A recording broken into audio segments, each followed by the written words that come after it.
देखिए आज हम बात करेंगे डिफरेंसेस किसकी, आपकी motion sickness and morning sickness.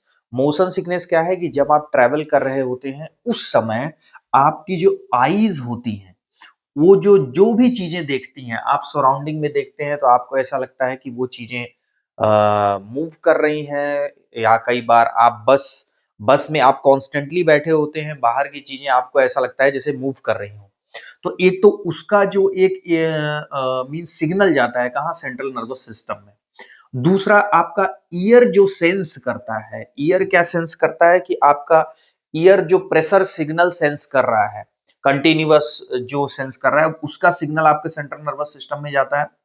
तो और व्हाट योर बॉडी फील्स, आपकी बॉडी क्या फील करती है, इट मींस ये थोड़ा सा कॉम्प्लेक्स प्रोसेस है। मोशन सिकनेस में आपका आपकी बॉडी क्या फील कर रही है कंपैरेटिवली आप क्या देख रहे हैं और आपके ईयर पे क्या प्रेशर पड़ रहा है। तो ये तीनों के सिग्नल्स जो होते हैं जब इनमें सपोज कहिए कह लीजिए आप कॉन्फ्लिक्ट होता है तो उस वो आपको प्रॉब्लम होती है मोशन सिकनेस की।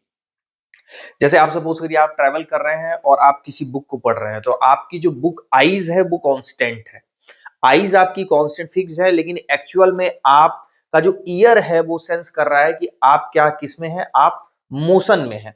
तो बेसिकली इस तरह का जब एक कॉन्फ्लिक्ट सेंट्रल नर्वस सिस्टम में सिग्नल्स का जाता है तो वो मोशन सिकनेस डेवलप करता है। मोशन सिकनेस में आपको जो फीलिंग होगी जस्ट हमेशा आपकी नोजिया वॉमिटिंग, वॉमिट नोजिया क्या है, वॉमिटिंग के जस्ट पहले की फीलिंग जो होती है।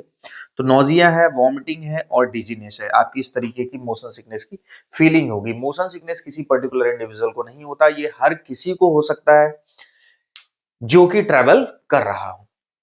इसके लिए हम बेसिकली उन ड्रग्स को देते हैं जो कि सिग्नल्स को बेसिकली कंट्रोल करें, मीन सप्रेस करने का काम करें। तो वहां पे हम एंटी हिस्टामिन्स को बात करेंगे, या हम इस तरीके का कहेंगे कि आप जब ट्रैवल कर रहे हो तो आप अवॉइड करें, रीडिंग वगैरह अवॉइड करें और फोकस करें हॉरिजॉन पे, राइट।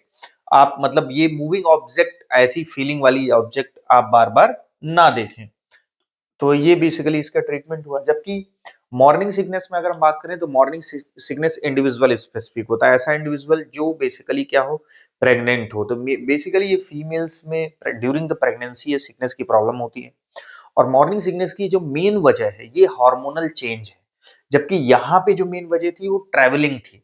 तो मोशन सिकनेस में ट्रैवलिंग है, जबकि मॉर्निंग सिकनेस में जो कि लिमिटेड है प्रेग्नेंट वुमेन में, यहाँ पे जो वजह है ये लिंक्ड होता है किसी हार्मोनल हार्मोनल चेंजेस से, राइट। हार्मोनल चेंजेस में बेसिकली कौन सा, आपका ह्यूमन कोरियोनिक गैनोडोट्रोपिन हार्मोन, एचसीजी का लेवल एंड एस्ट्रोजन का लेवल जब बढ़ता है तो ये कई बार मॉर्निंग सिकनेस की वजह बनता है। इसका नाम मॉर्निंग ही क्यों है, क्योंकि बेसिकली ऑफन ये देखा गया है कि ये जो सिम्टम आते हैं लाइक मॉर्निंग सिम्टम में, मॉर्निंग सिकनेस में भी आपके सिम्टम नोजिया वॉमिटिंग वाले होंगे। तो और तो ये जो सिम्टम आते हैं ये ऑफन कब आते हैं, मॉर्निंग में। और ऐसा नहीं होता कि केवल मॉर्निंग में आते हैं, कई इंडिविजुअल के केसेस अलग अलग होते हैं, कई में आपको एनी टाइम आ सकते हैं, लेकिन ज्यादातर के केसेस में प्रेग्नेंट वुमेन में आपको ये मॉर्निंग के समय आपको सिम्टम दिखाई देते हैं, इसीलिए हम बोलते हैं मॉर्निंग सिकनेस। तो इसमें भी आपका सेंसिटिविटी टू ऑर्डर का कुछ प्रॉब्लम होता है, वॉमिटिंग का प्रॉब्लम होता है या नोजिया का प्रॉब्लम होता है। तो मॉर्निंग सिकनेस के ट्रीटमेंट में आप बेसिकली बोलते हैं कि इसमें आप लाइट फूड को लें या बेसिकली आप इस तरीके से लें जैसे ये एक्चुअली प्रॉब्लम ऐसी है जो सेकेंड ट्राइमेस्टर के बाद कई बार सबसाइड हो जाती है, लेकिन कई इंडिविजुअल में कंटिन्यूअस सेकेंड ट्राइमेस्टर के बाद भी कंटिन्यू रहती है। तो इसकी टेंडेंसी हर प्रेग्नेंट वुमेन में अलग अलग होती है, लेकिन प्राय ज्यादातर ये सेकेंड ट्राइमेस्टर के पहले most of the pregnant women में ये होता है। तो आपका कंक्लूड अगर हम करते हैं तो मॉर्निंग सिकनेस प्रेग्नेंट वुमेन का इशू है हार्मोनल चेंजेस की वजह से, जबकि मोशन सिकनेस आपका ट्रैवलिंग की वजह से इशू जनरेट हो रहा है, क्योंकि आईज में जो सिग्नल, आईज के थ्रू जो सिग्नल जा रहे हैं, ईयर के थ्रू जो सिग्नल जा रहे हैं वो थोड़ा सा वेरी कर रहे हैं। तो उस वजह से कॉन्फ्लिक्ट की वजह से जो सेंट्रल नर्वस सिस्टम में जो डिस्टरबेंस होगा न्यूरोट्रांसमीटर का वो वजह बनेगा मोशन सिकनेस का। तो ये एक बेसिक कॉन्सेप्ट है, आपको एग्जामिनेशन में इतना अगर 2 मार्क्स में पूछा जाएगा तो लिखना होगा। Thank you very much.